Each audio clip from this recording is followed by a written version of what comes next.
এবার এটাকে টিপ টিপ করে নিব। টিপ করে নিলে হবে কি পরের বার খুলতে ডেটাটা সেভ থাকবে আর কি।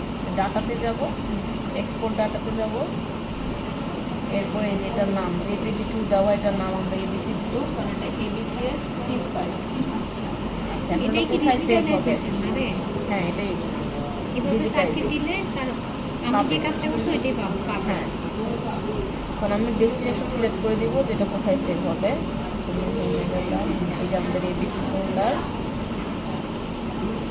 এখন এবিসি ফোল্ডারে এই টিপ ফাইলটা অটোমেটিক সেভ হয়ে যাবে। এখন আমি সেভে দিয়ে দেবো, ইয়েস, পরের বারও ইয়েস হয়ে গেছে। এখন আবার এটাকে সেভ দিয়ে দাও, শেষ। এটা জাস্ট এভাবে সেভ দিলে ওই ফোল্ডারই সেভ হয়ে থাকবে। এখন ওই যে উপরেরটা ডিলিট এখন আমার জেপিজি এর দরকার নাই, আগে ফরম্যাট দেখতে হবে। জেপিজি উপরে থাকতে পারে, ভিতরে দিলাম কি হয়েছে, কিছুই হবে না।